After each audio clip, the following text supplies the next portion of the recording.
Welcome to Global Dispatch. I'm Alex Reed, joined by Maya Patel to unpack the latest diplomatic bombshell. Another phone call between U.S. President Donald Trump and Russian President Vladimir Putin. Maya, this is their second confirmed talk since Trump took office in January, and it's stirring up a storm. What's your take on the big picture here? Alex, this call is a seismic shift in U.S.-Russia relations, and it's got everyone, Kiev, Europe, even Beijing, on edge. Trump's pushing hard for a ceasefire in Ukraine, but the details are murky, and Putin's playing a long game. The Kremlin's readout says they discussed everything from energy infrastructure to hockey matches, which feels like a bizarre distraction from the war. Meanwhile, Ukraine's President Zelenskyy is left scrambling, learning details from the media rather than Trump himself. Hockey matches? That's peak Trump-Putin theater. But let's get to the meat of it. The White House claims they agreed to a 30-day pause on attacks on energy and infrastructure in Ukraine, plus some prisoner swaps. Sounds like progress, but then Kyiv gets hit by Russian drones hours later. Is this just Putin stringing Trump along?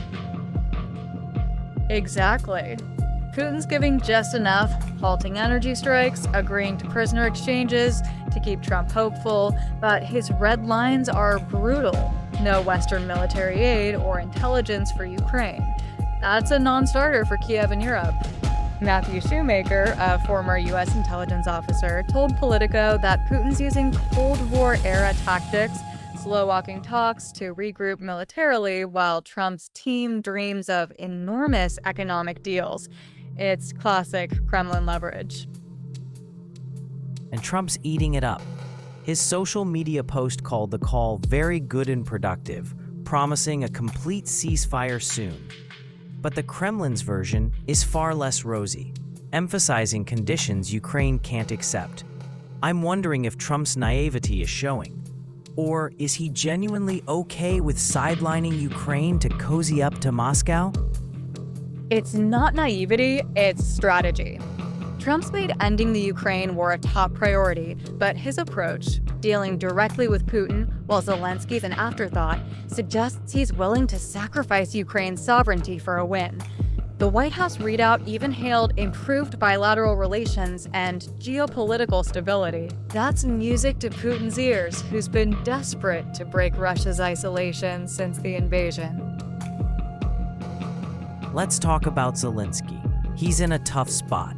Ukraine agreed to a 30-day ceasefire proposal last week in Saudi Arabia, but Putin's demands, like demilitarization and ceding territory, are tantamount to surrender.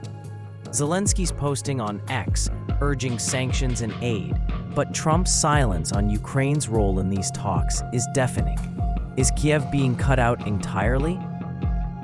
Pretty much. Tatiana Stanovea from the Carnegie Endowment nailed it. Putin's shifted the conversation away from a ceasefire to broader U.S.-Russia cooperation, treating Ukraine as a bargaining chip. Trump's not even pretending to honor Biden's nothing about Ukraine without Ukraine policy. The creation of U.S.-Russian working groups to discuss ceasefire specifics without Kiev at the table is a huge red flag. That's chilling, and Europe's freaking out too. European leaders are spooked by Trump's affinity for Putin and his dismissal of NATO's role. Pete Hegseth, Trump's defense secretary, told NATO that Ukraine's membership is impractical and any peacekeeping force won't involve U.S. troops or NATO's collective defense. Is this Trump pulling the U.S. back from Europe altogether? It's a pivot, for sure. Trump's signaling that Europe needs to step up or deal with the consequences. Russian Foreign Minister Sergei Lavrov mocked the EU's stupor over the call, and he's not wrong. Europe's stunned. Posts on X are buzzing with fears that Trump's turning his back on allies for a grand bargain with Putin, maybe involving oil prices or the Middle East. The BBC reported this week's events have upended traditional alliances. Okay, but let's zoom out. Trump's framing this as a peacemaking mission, saying he wants to stop the bloodbath. Yet he's also floating ideas like dividing up Ukrainian assets, like the Zaporizhia nuclear plant. Is this less about peace and more about carving up Ukraine to score points with Putin? That's the worry. Trump's mentioned dividing assets multiple times, which sounds like he's already negotiating territorial concessions. The Guardian reported he's focused on who controls Zaporizhia, which Russia occupies. If Trump's pushing a deal where Russia keeps seized land, it's a massive win for Putin and a betrayal of Ukraine. And let's not forget, Trump's team is also talking up economic deals with Moscow. Energy, minerals, maybe even Arctic cooperation. It's like they're planning a post-war partnership while Ukraine's still burning. And the timing's brutal. Russia's still hammering Kyiv, 12 killed in a recent attack, and Putin's mobilizing 160,000 more troops. Yet Trump's envoy, Steve Witkoff, was in Moscow last month, and Putin's ally, Kirill Dmitriev, was in D.C., talking up normalizing relations. Are we watching a new U.S.-Russia bromance form at Ukraine's expense? It's looking that way. Putin's two-phase strategy, diplomacy with Trump, aggression on the ground, shows he's betting on Trump's goodwill.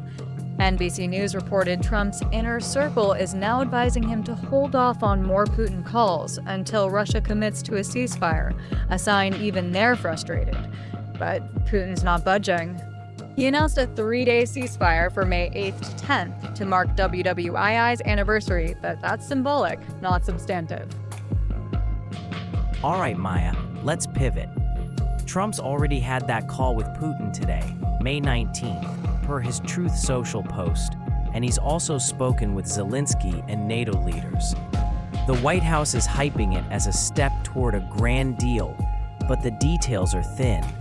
Can Trump actually pull off something concrete, or is this just more diplomatic chaos? Alex, it's chaos with a side of ambition. Trump's team is spinning these talks as progress, but the reality's messier. The Putin call, per Kremlin leaks, focused on extending the 30-day energy ceasefire in Ukraine and setting up more working groups. Still, no Kiev at the table. Zelenskyy's call with Trump was tense. Ukrainian sources say he pressed for security guarantees and got vague promises. NATO's frustrated too. Hegseth's no U.S. troop stance hasn't budged. Trump's chasing a legacy-defining deal, but Putin's stonewalling and allies are skeptical. Ex-posts are wild. Half call it a breakthrough, half say Trump's out of his depth.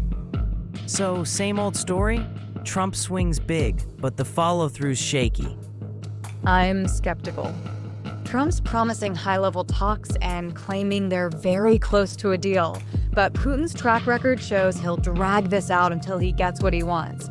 Zelenskyy's pushing for security guarantees, but Trump's focus on trade and bilateral ties with Russia suggests Ukraine's interests are secondary. The AP reported Russia's latest Kiev attack killed 9, so any ceasefire feels like a mirage. Ex-posts are split. Some see Trump as a peacemaker, others call him Putin's puppet. Yeah, that puppet narrative's gaining traction online. Maya, final thought. Is this Trump reshaping global politics or just getting played? Bit of both. Trump's rewriting the rules, prioritizing US-Russia ties over traditional alliances, but Putin's the one holding the cards. Ukraine's the loser here, and Europe's left picking up the pieces. We'll see if today's call moves the needle, but I'm not holding my breath. Pretty much. Putin's dangling just enough ceasefire extensions, prisoner swaps to keep Trump hooked, but Russian strikes haven't stopped. Reuters reported 3 deaths in Kharkiv today. Trump's deal hinges on Ukraine concessions he can't sell to Zelenskyy or Congress. It's a high-stakes gamble, and right now, it's tilting toward more deadlock than diplomacy. That's all for Global Dispatch. Join us next time as we track this unfolding drama. Alex, thanks for breaking it down.